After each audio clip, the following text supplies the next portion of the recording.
Eduardo siempre había sido conocido como un hombre frío, objetivo y extremadamente exitoso. A sus 42 años, era dueño de una de las empresas tecnológicas más grandes del país, vivía en un lujoso ático en el barrio más prestigioso de la ciudad y tenía todo lo que el dinero podía comprar.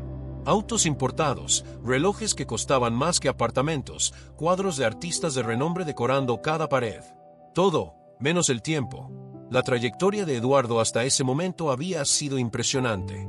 Hijo de una familia sencilla, creció viendo a su madre trabajar incansablemente como costurera durante el día y limpiador por la noche. Su padre, un hombre amable pero de salud frágil, hacía trabajos esporádicos como electricista cuando podía. Vivían en un barrio obrero, en una pequeña casa donde el techo goteaba cuando llovía a cántaros. Pero doña Elena siempre decía, la educación es la única herencia que podemos darte, hijo mío. Estudia y tendrás la vida que nosotros nunca tuvimos. Eduardo se tomaba esas palabras en serio. Estudió como pocos, pasaba noches en vela con libros prestados de la biblioteca y rechazaba fiestas y entretenimientos para dedicarse a sus estudios. Obtuvo una beca completa para una universidad privada, se graduó con honores en ingeniería informática y, a los 25 años, fundó su primera startup con 2 compañeros de universidad. La empresa creció exponencialmente. En 10 años, Eduardo se había convertido en un referente del mercado tecnológico, acumulando una fortuna que jamás imaginó posible. Pero el éxito tuvo un precio. Su padre falleció de un infarto repentino hace 7 años, justo cuando la empresa estaba en plena expansión. Eduardo estaba cerrando un importante acuerdo en Sao Paulo cuando recibió la llamada. Llegó demasiado tarde al hospital. No pudo despedirse. Esa culpa permaneció guardada en lo más profundo de su ser, y poco a poco, también comenzó a distanciarse de su madre. Las llamadas se volvieron escasas, las visitas casi inexistentes. Siempre que ella pedía verlo, Eduardo respondía con la misma frase automática, luego, mamá, estoy muy ocupado. Y doña Elena, siempre comprensiva, siempre paciente, decía, no te preocupes, hijo, te entiendo. Tienes cosas importantes que hacer. Lo que él no sabía era que después, le costaría demasiado. La señora Elena había sido desahuciada meses antes. El pequeño apartamento que alquilaba en el barrio donde siempre había vivido había sido vendido por el propietario, y el nuevo propietario triplicó el alquiler de la noche a la mañana. Intentó negociar, le explicó su situación, pero fue inútil. Su pensión de $1,200 apenas cubría los medicamentos para la hipertensión, la diabetes y la artritis. No había manera de que pudiera pagar $2,500 de alquiler. Pensó en llamar a Eduardo. Cogió el teléfono varias veces, marcó casi hasta el final, pero siempre colgaba antes de terminar la llamada. ¿Cómo podía interrumpir su vida con sus problemas? Siempre estaba tan ocupado, siempre viajando, siempre en reuniones importantes. Vio sus fotos en las redes sociales, que una vecina le mostró en su celular. Eduardo en eventos empresariales, Eduardo recibiendo premios, Eduardo junto a personas importantes. ¿Cómo podía convertirse en una carga ahora? La señora Elena tuvo que tomar decisiones dolorosas. Vendió casi todo lo que tenía. El viejo televisor, el armario de madera que había pertenecido a su madre, las buenas ollas y sartenes, incluso las sencillas joyas que apreciaba. Con el dinero, saldó las deudas acumuladas y se quedó solo con lo esencial. Algo de ropa, documentos, fotografías y el coche.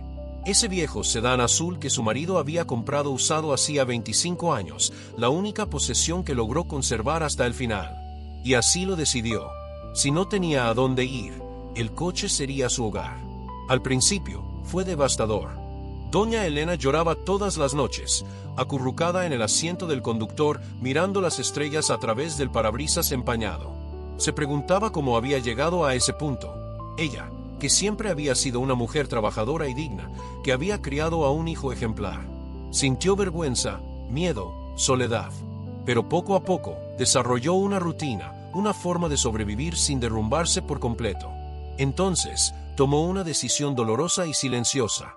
Empezó a vivir dentro de ese viejo coche, estacionándolo siempre lejos de lugares concurridos, en calles oscuras y olvidadas de la ciudad donde nadie le prestaba atención. Dormía sentada al volante, tapada con un viejo abrigo de lana que su marido le había regalado años atrás.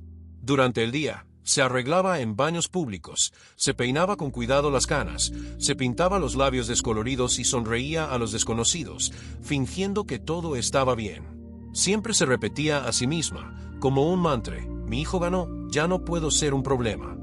Mantenía una rutina casi invisible, calculada para que nadie sospechara de su situación. Se despertaba temprano, siempre antes de las 6 de la mañana, antes de que pasara la gente por la calle. Iba a una plaza cercana, donde había un grifo público. Se lavó lo mejor que pudo, usando el jabón que guardaba en una bolsa de plástico. Se cepilló los dientes allí mismo, mirando a su alrededor para asegurarse de que estaba sola. Luego, caminó hasta un pequeño café barato, donde tomó un solo café que duró horas mientras leía periódicos viejos que habían dejado sobre las mesas. La dueña del café, doña Inés, siempre fue amable con ella, sin apresurarla para que se fuera. Por la tarde, deambulaba por bibliotecas públicas, fingiendo buscar libros, solo para tener un lugar cálido donde sentarse. Allí leía de verdad. Leía novelas antiguas, biografías, cualquier cosa que la alejara de esa realidad. A veces, se quedaba dormida sentada en un sillón y el personal hacía la vista gorda. Había allí una solidaridad silenciosa, de quienes reconocen el sufrimiento ajeno. Al caer la noche, doña Elena compraba pan en la panadería, a veces una pieza de fruta, y regresaba a su coche. Cenaba despacio, mirando las luces de la ciudad, pensando en cómo había cambiado la vida. Recordó cuando Eduardo era niño, cómo corría por la casa pidiendo otro vaso de leche antes de acostarse, cómo se abrazaba fuerte antes de ir a la escuela. Recordó los cumpleaños sencillos pero felices, las fiestas de Navidad con pavo cocinado en el horno viejo, la alegría genuina que existía incluso en la pobreza. Y lloró, porque esos tiempos parecían tan lejanos ahora. Hubo momentos difíciles. Una noche, un grupo de jóvenes golpeó la ventanilla del coche, riendo, haciendo bromas crueles. Se quedó paralizada de miedo, fingiendo estar dormida. Rezaban para que se fueran. Lo hicieron. De nuevo, un guardia de seguridad de un estacionamiento privado la echó bruscamente, diciendo que estaba ensuciando el lugar. Doña Elena se disculpó y se alejó lentamente, con las manos temblorosas en el volante, buscando otro lugar donde pasar la noche. Pero nunca se rindió. Cada mañana, se despertaba y repetía: un día más. Voy a aguantar un día más. Y lo hizo. Mientras tanto, Eduardo acumulaba premios y reconocimientos. Su empresa acababa de cerrar un contrato multimillonario con inversores internacionales, expandiendo sus operaciones a 3 nuevos países. Aparecía en las portadas de revistas especializadas, era invitado a dar conferencias en prestigiosas universidades y tenía una agenda apretada de compromisos importantes. Cenas con ejecutivos, viajes a congresos, reuniones que se alargaban hasta altas horas de la madrugada. Su vida era un torbellino de números, estrategias y decisiones que involucraban millones. Tenía una novia, Laura, una abogada de éxito que entendía a la perfección el ritmo frenético de sus vidas. Se veían siempre que podían, generalmente en eventos sociales o cenas de negocios. La relación era cómoda, sin grandes expectativas emocionales. Ninguno de los dos hablaba de familia. Eduardo nunca mencionaba a su madre. De hecho, Eduardo evitaba pensar en ella. Siempre que la imagen de doña Elena aparecía en su mente, la apartaba, justificándose con que la llamaría el fin de semana, que la visitaría el mes siguiente, que enviaría una transferencia bancaria para ayudar. Pero llegaba el fin de semana y él estaba ocupado. Pasaba el mes y se olvidaba. La transferencia nunca se hacía porque, al fin y al cabo, ella nunca pedía nada. Para Eduardo, su madre estaba bien. Tenía su pensión, el apartamento donde siempre había vivido, sus amigos del barrio. Estaba bien. Tenía que estarlo. Porque si no, llamaría, ¿no?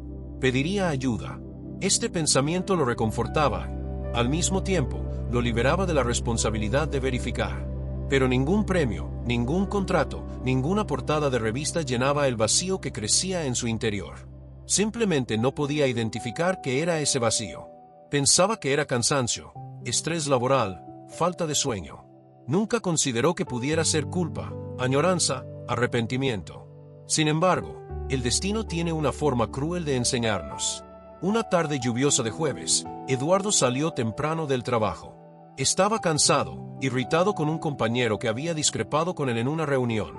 Decidió tomar una calle diferente, una ruta alternativa que evitara el tráfico del centro.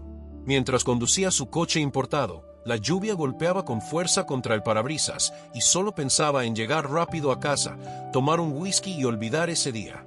Al detenerse en el semáforo, algo le llamó la atención. Un coche viejo estaba aparcado a un lado de la calle, con las ventanas empañadas por la humedad. Había algo extraño en esa escena, algo que lo inquietó sin saber muy bien por qué. Entonces, por un breve instante, el cristal se limpió por dentro y vio un rostro. Un rostro que conocía mejor que nadie en el mundo. Era su madre.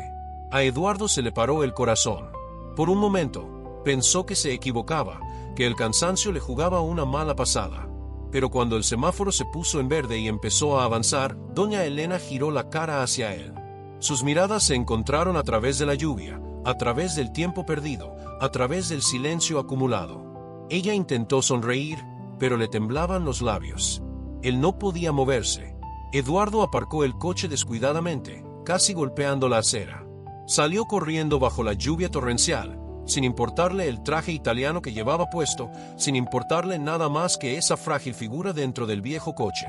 Golpeó la ventanilla, desesperado. «Mamá, ¿qué haces aquí? Por favor, abre la puerta». Doña Elena dudó. Le temblaban las manos al agarrar la manija de la puerta. Cuando por fin la abrió, Eduardo vio el interior del coche, una manta vieja, una botella de agua medio vacía, unas bolsas de plástico con ropa arrugada, una Biblia maltratada. Eso era todo lo que tenía. «Hijo», empezó con voz débil y avergonzada, «no quería que vieras esto. No querías que lo viera». Eduardo estaba aturdido, la realidad demasiado cruel para procesarla. «¿Cuánto tiempo llevas viviendo así?». Bajó la cabeza, las lágrimas se mezclaban con la lluvia que entraba a raudales por la puerta abierta. «Unos meses. Me desalojaron. No podía pagar el alquiler. Pero no quería molestarte, hijo. Estabas tan ocupado, tan exitoso. Solo quería que siguieras creciendo, sin preocuparte por mí. Siempre he sido fuerte. Siempre he sabido cuidar de mí misma». En ese momento, todo el éxito de Eduardo perdió por completo su sentido. Los contratos millonarios, el ático de lujo, los coches importados, los premios, todo se volvió ridículo y vacío. Cayó de rodillas allí mismo, en la acera mojada, y abrazó las piernas de su madre. Eduard lloró como no había llorado desde niño. Lloró por todo el tiempo perdido, por todas las llamadas ignoradas, por todas las excusas vacías. «Nunca fuiste una carga, mamá. Jamás. Te fallé por completo». Doña Elena acarició el cabello de su hijo, como lo hacía cuando era pequeño y tenía pesadillas. «No pasa nada, hijo mío. No fallaste. Te convertiste en un hombre exitoso, y eso es todo lo que siempre quise». «No», respondió Eduardo, levantando la cara empapada. «El éxito no es nada si te pierdo en el proceso. El éxito no es nada si no tengo tiempo para quien me lo dio todo». Esa noche lluviosa, Eduardo llevó a su madre a casa. No a una habitación de invitados, ni a un rincón olvidado del ático, sino a la habitación principal, el mejor lugar de la casa. Preparó un baño caliente, le puso ropa limpia y suave, y se quedó afuera de la puerta, escuchando el sonido del agua al caer, asegurándose de que estuviera bien. Cuando doña Elena salió del baño, con el pelo limpio y una bata suave y esponjosa, parecía otra persona. Pero sus ojos aún reflejaban el dolor de alguien que había pasado meses viviendo en la sombra. Eduardo preparó la cena con sus propias manos, algo que no había hecho en años. Comieron en silencio, pero era un silencio diferente, no de distancia, sino de reconexión. Después, se sentaron en el porche, contemplando las luces de la ciudad. «¿Por qué no me llamaste?», Eduardo preguntó con la voz entrecortada por la emoción. «¿Por qué no me dijiste qué pasaba?». Doña Elena suspiró. «Porque no querías ser un problema. Luchaste tanto para llegar hasta aquí. Recuerdo de pequeña, cómo estudiabas hasta altas horas de la noche, cómo soñabas con una vida mejor. Cuando por fin lo conseguiste, no quise arruinarlo. Pensé que sería egoísta de mi parte hundirte». «Mamá», Eduardo le tomó las manos, arrugadas y callosas por el tiempo. «Nunca serías un problema. Tú eres la razón por la que llegué aquí. Sin ti, no sería nada.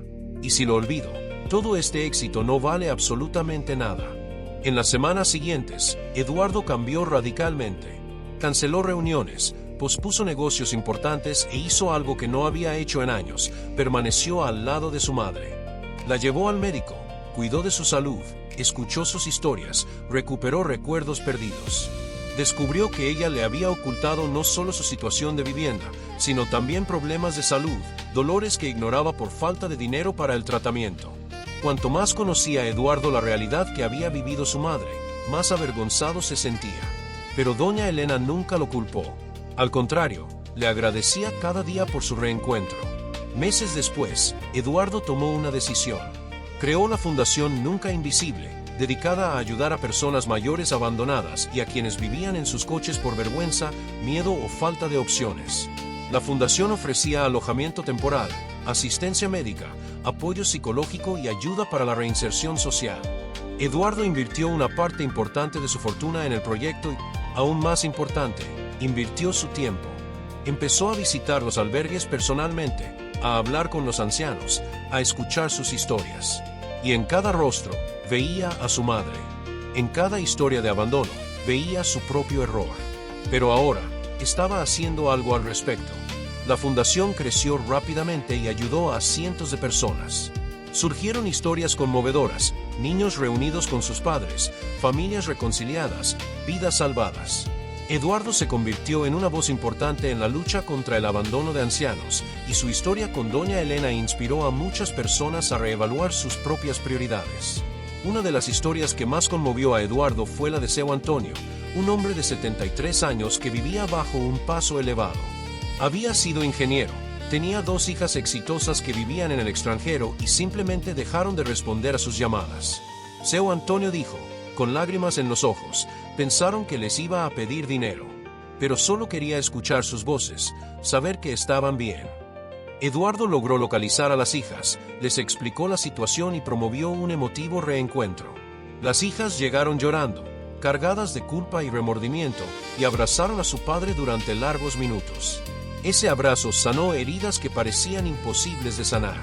Otra historia impactante fue la de doña Carmen, una mujer de 80 años que llevaba casi 2 años viviendo en un coche.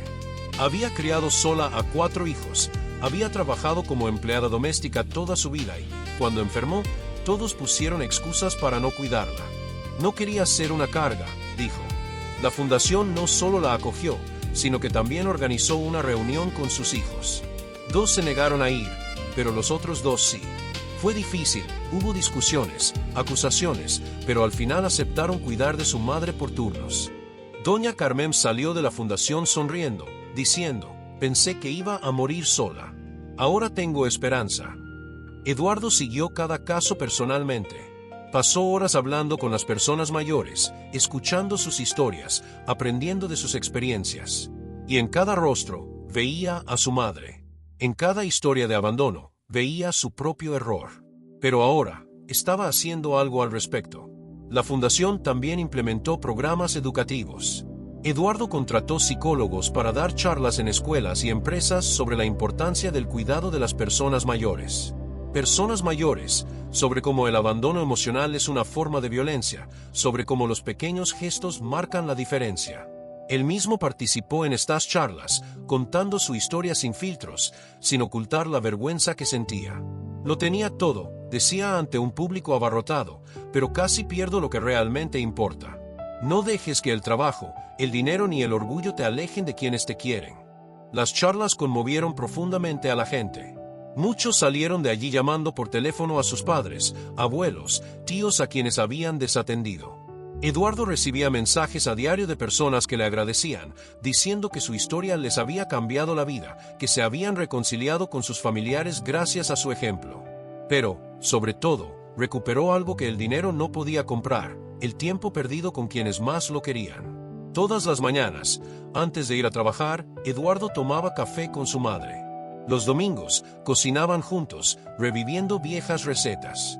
Por la noche, antes de dormir, entraba en su habitación solo para darle las buenas noches, como ella solía hacerlo con él cuando era niño. Doña Elena floreció.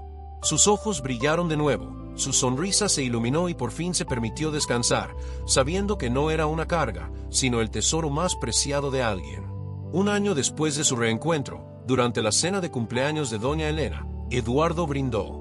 Levantó su copa y, con voz emocionada, dijo: «Mamá, durante años perseguí el éxito pensando que estaba en contratos, dinero y reconocimiento. Pero el verdadero éxito siempre estuvo a mi lado, y casi lo pierdo. Me lo enseñaste todo, me lo diste todo, y cuando me necesitaste, guardaste silencio para no interponerte en mi camino. Hoy entiendo que interponerte no es pedir ayuda a alguien que amas. Interponerte es dejar que el orgullo y el trabajo nos alejen de quienes realmente importan. Gracias por nunca renunciar a mí, incluso cuando yo renuncié a ti. Esta segunda oportunidad es el mejor regalo que he recibido. Doña Elena lloró, pero eran lágrimas de alegría. Miró a su alrededor y vio la sala llena de personas a las que la fundación había ayudado, personas que ahora tenían una segunda oportunidad, igual que ella. Y se dio cuenta de que su dolor no había sido en vano. Se había convertido en un símbolo de algo más grande, la prueba de que nunca es tarde para empezar de nuevo, para reconectar, para elegir el amor por encima de todo. Porque a veces, quien más se sacrifica por nosotros es precisamente quien menos se queja. Y de nosotros depende abrir los ojos antes de que sea demasiado tarde.